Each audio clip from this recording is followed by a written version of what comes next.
All right, it's 6 o'clock, so I call to order this meeting of the Franklin County School Board, June 1st, 2020, 6 p.m. The first item is public comments. Are there any public comments today? No public comments. Okay, then moving on, new business. The first item is approve resolution to execute lease agreement.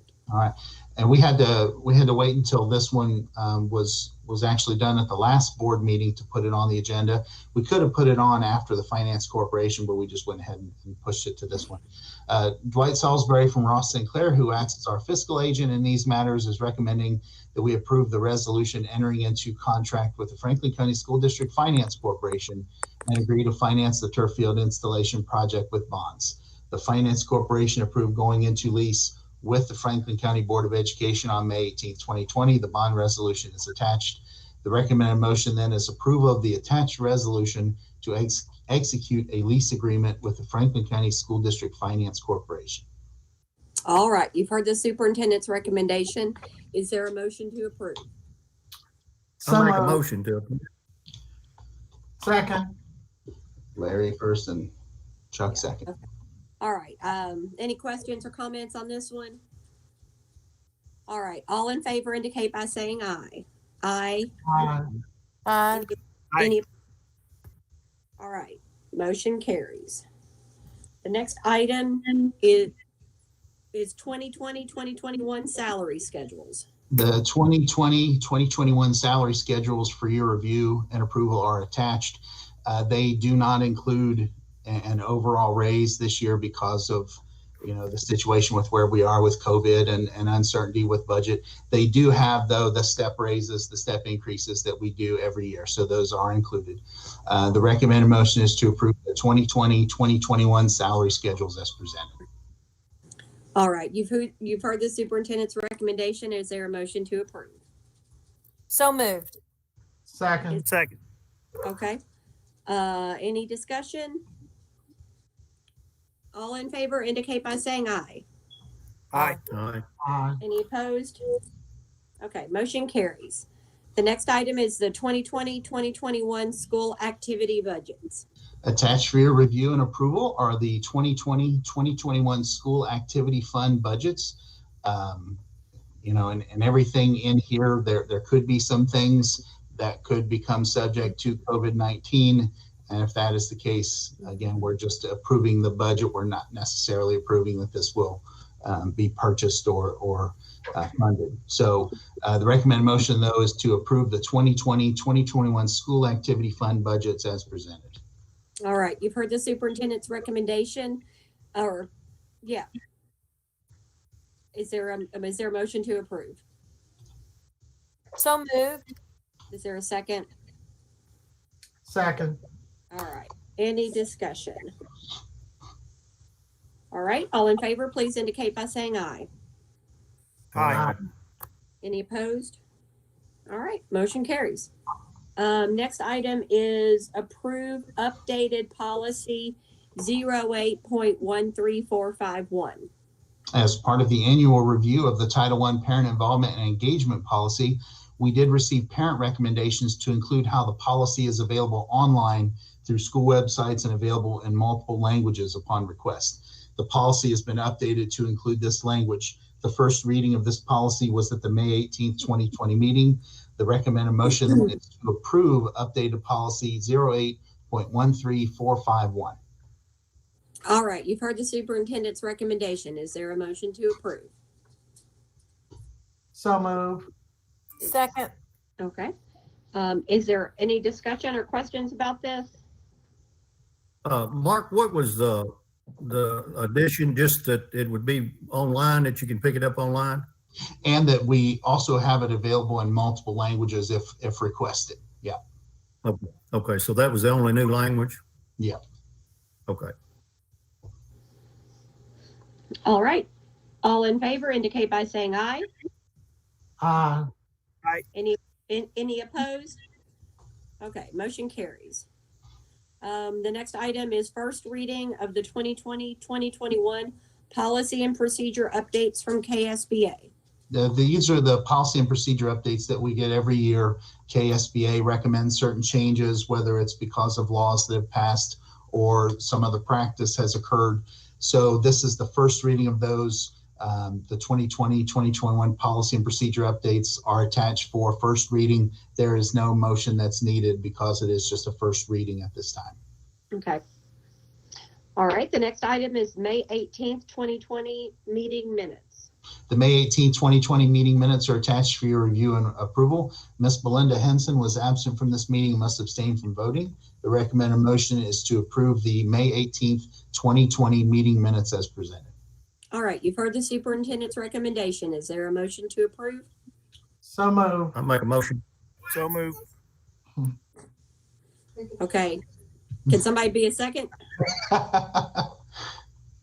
Chuck's first, Justin second. Okay, Hey. there you go. Thank you. All right, all in favor indicate by saying aye. Aye. Aye. Okay. Motion carries. The next item is the 2020-2021 Franklin County Schools Certified Evaluation Plan. We're asking for approval of the 2020-2021 FCS Certified Evaluation Plan for KDE submission. The 50/50 committee has reviewed, given feedback, and approved for the 2020-2021 school year. Thanks. I want to thank Charlotte Six and the committee for all their hard work in putting this together. The recommended motion is to approve the 2020-2021 FCS Certified Evaluation Plan. All right. You've heard the superintendent's recommendation. Is there a motion to approve? So moved. Oh, okay, second. All right. Any questions, comments? All right. All in favor indicate by saying aye. Aye. Aye. Anybody? Aye. opposed? All right. Motion carries. The next item is the Franklin County Schools Technology Plan. As part of KETS requirements, districts are required to have an active technology plan. This is the yearly update of the plan and has been reviewed by the technology staff, school technology coordinators, the instructional technology coordinator, and Assistant Superintendent John Fields. And I want to thank all of them for their hard work in reviewing this plan. The recommended motion is to approve the updated technology plan as presented. All right. You've heard the superintendent's recommendation. Is there a motion to approve? So moved. Is there a second? Second. All right. Any questions? Second. Justin's late. Any questions about the technology plan? Is it very different? No, it's not incredibly different. There's just a few updated pieces of language throughout it, the acceptable use policy and things like that, but it's pretty straightforward. Okay. All right. All in favor indicate by saying aye. Aye. Aye. Aye. Any opposed? Aye. All right. Motion carries. The next item is the food service procurement certification. The school food service procurement certification for school year 2020-2021 is attached for your approval. The recommended motion is to approve the food service procurement certification for school year 20 and 21. All right. You've heard the superintendent's recommendation. Is there a motion to approve? I make a motion to approve. Is there a second? Second. All right. Any questions? All right. All in favor indicate by saying aye. Aye. Aye. All right. Motion carries. The next item is CEP participation for 2020-2021. We're very thankful to be able to participate in the Community Eligibility Provision Program. Attached for your review and approval is the form to participate in the CEP for school year 2020-2021. This is for all elementary schools, and the academy has been added this year to the program. Middle schools and high schools will still participate in the free and reduced lunch program. The recommended motion is to approve the CEP participation for school year 20 and 21. All right. You've heard the superintendent's recommendation. Is there a motion to approve? Make a motion to approve. Is there a second? Second. Okay. Any questions? Now, let me clarify, now the elementaries still get free and reduced? So basically what this means is the schools that are eligible with this provision, every student in the school gets free meals for breakfast and lunch. And so that's all of our elementary schools and the academy. They all met the required minimum 40% of identified students being eligible. So it's a great opportunity for our families. Okay. Okay. I guess my question is, do you still have them fill out the forms? Because aren't there other things that, Yes. yeah, that work? Yes. We do. That's a requirement every year that that the forms are completed, and it's not just for seeing eligibility for this, but their eligibility for other things as well, including a fee waiver program. And so, yes, they still do fill those out every year.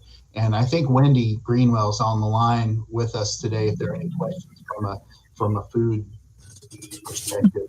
The CEP schools do a household income form. It's a little bit different form. It looks about the same. The middle and high school still do the standard free and reduced form. So we get the same information to input for the programs that run off of that. So that's how we handle that. We've done that for the last 3 years. So, Okay. yeah. So we still get all that. All right. I Can I ask appreciate a question real quick? What is this rebate that's going around on Facebook? I've noticed several people. Is this related to the same thing or? Well, yeah, it's the USDA has, I guess, because the schools were out and everything, they've had some extra money.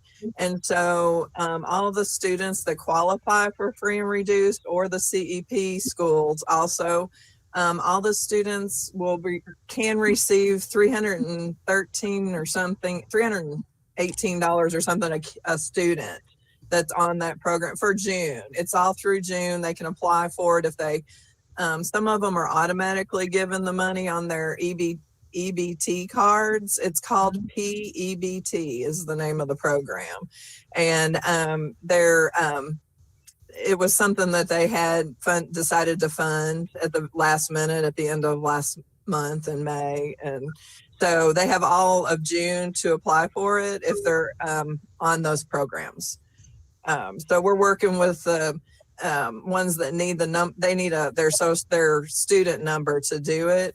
So we're working with those the people that are applying to get all that in. But some of them will automatically get it.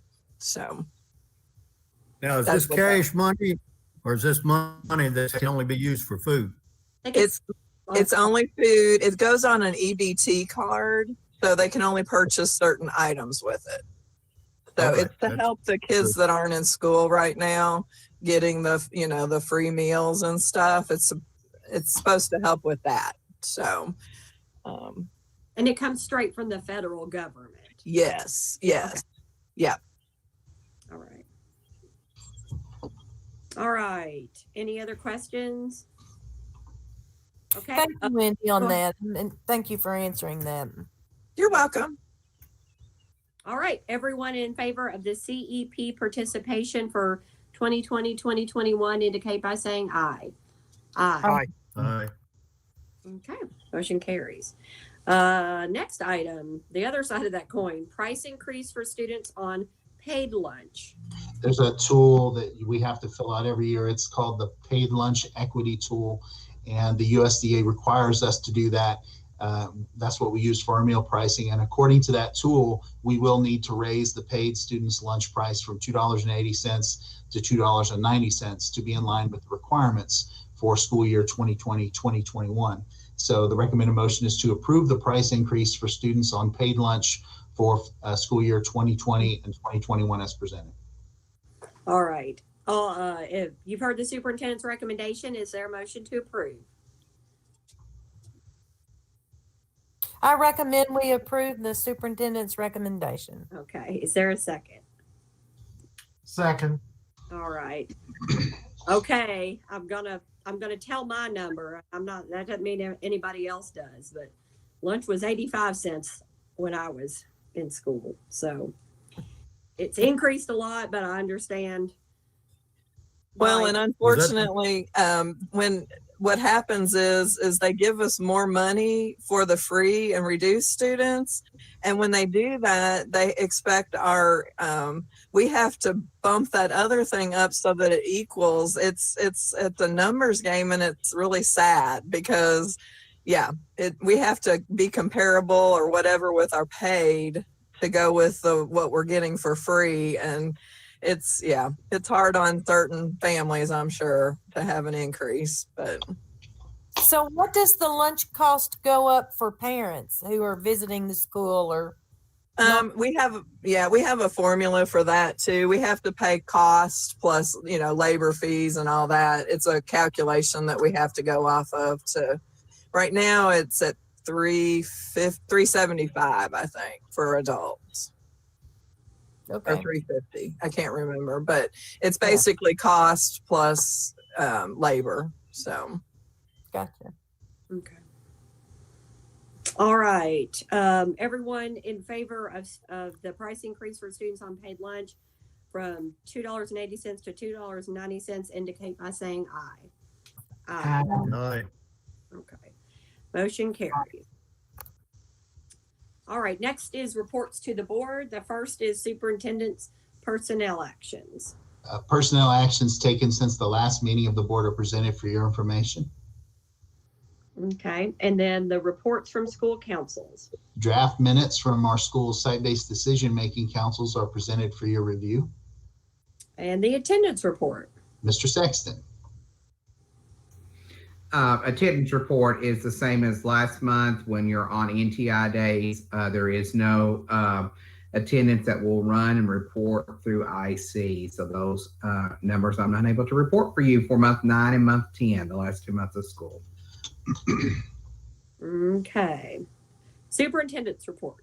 A few things wanted to talk with you about. First of all, we are receiving CARES Act funds from the federal government. We actually have a meeting tomorrow morning where we're going to be discussing some of the ways in which we're going to be spending some of those funds. Those funds have been given to school districts across the country to help supplement costs that have been related to COVID-19 that districts are facing. So anything that we wish to purchase that will assist us in terms of delivery of instruction or safety of our students in terms of COVID, that's what those funds are going to be used for. So we will be looking at purchasing some new Chromebooks with some of these funds. We'll be looking at plexiglass to be going up in some of our schools' reception areas, and we'll be looking at purchasing some masks and thermometers, things like that have come about as a result of COVID-19.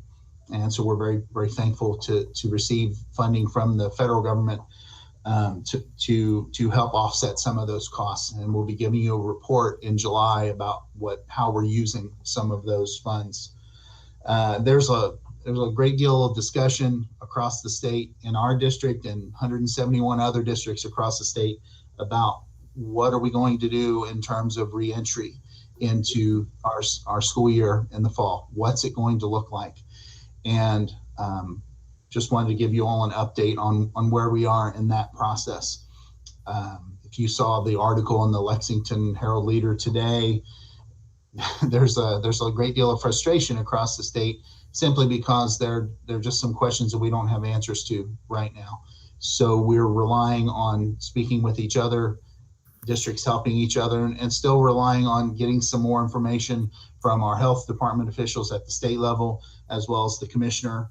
And I think we're going to see more and more information coming out over the next few weeks. What we have going on as a district is we do have a committee that's put together. We had an initial meeting last week. We had some discussions this afternoon. We have another meeting coming up later this week where we're adding some principal representation into our committee. And some of the things that we're looking at are, when we've been asked by the commissioner to prepare multiple pathways of what this could look like.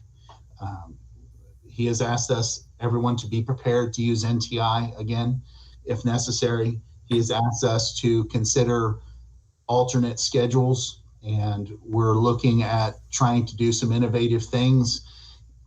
Does that mean, certain students come on certain days or certain times?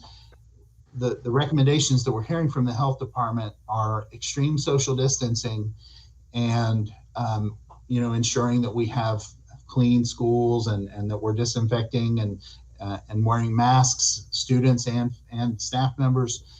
So all of those things are going to be part of the recommendations that we bring, and we're going to be able to give you all an update in July about exactly where we're going to be and what we're looking at.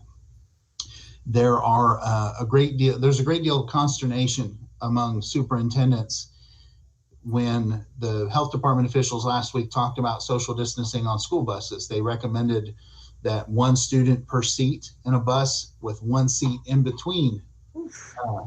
And frankly, that is that's pretty much a non-go for us. I don't know how anyone would be able to afford the transportation costs that would be associated with something along those lines.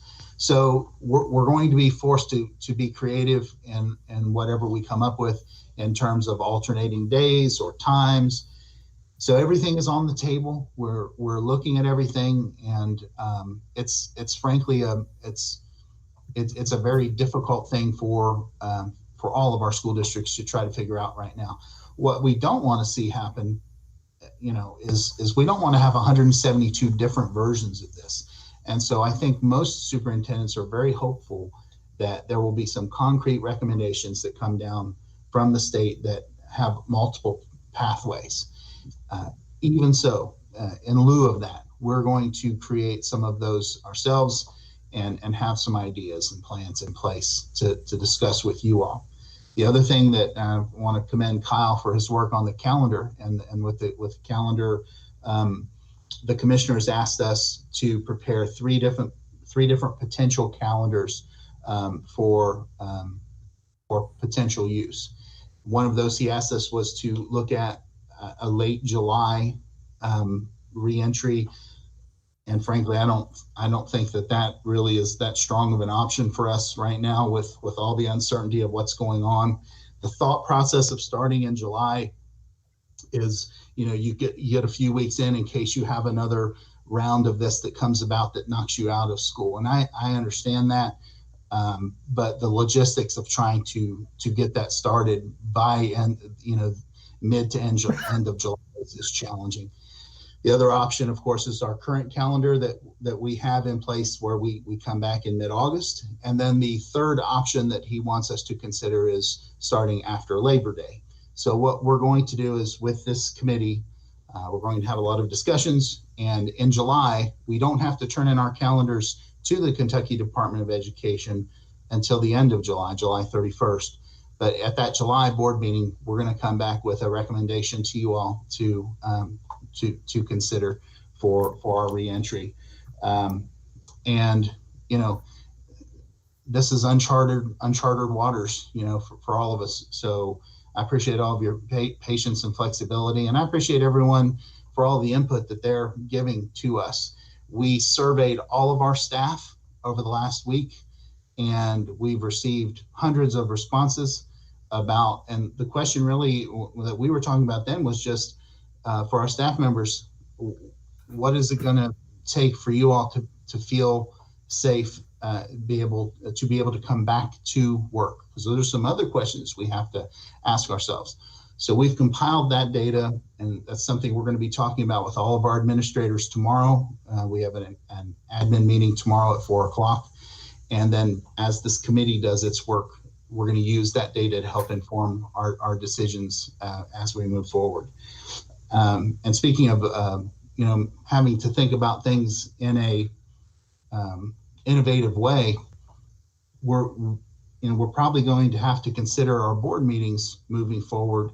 I think these are working great, and as long as they're continued to work great and meeting virtually, but when we are going to have to come back together to meet, we're probably going to want to consider maybe easing into that, maybe having some type of a hybrid board meeting where we would be able to bring everyone in a safe, socially distant way, kind of like we did right before all of this began, where we don't require the principal to be there. I'm sorry, Mr. Perkins, go ahead.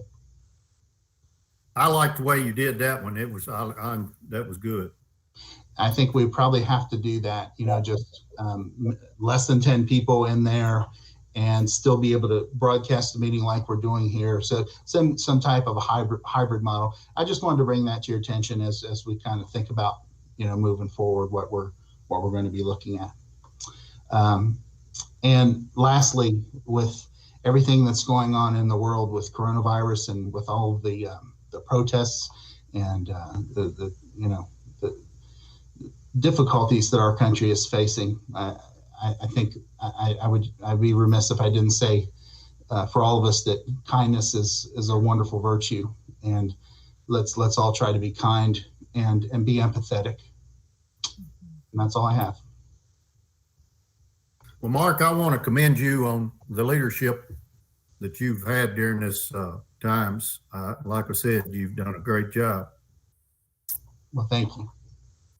Yeah, this is completely, something that none of us could have even thought would happen. So,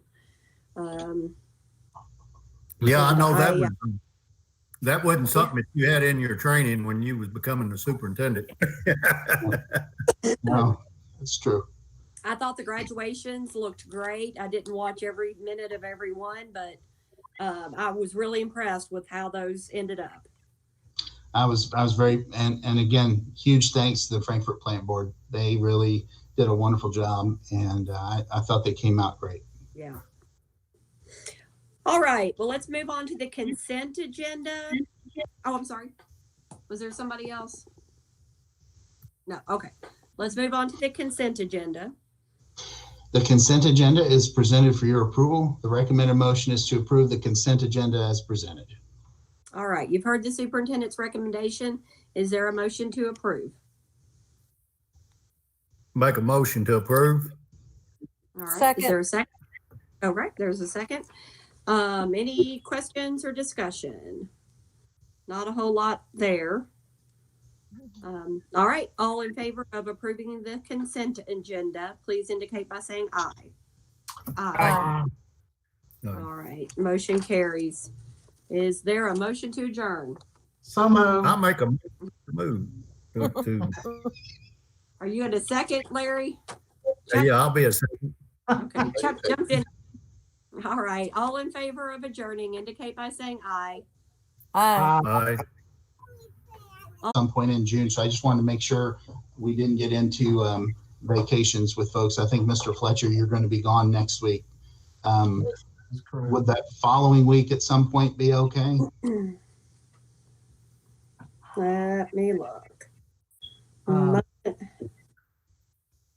I'm on a permanent staycation. So like Monday the 15th? That's a possibility. Again, I'm flexible. It's whatever you. Okay with me.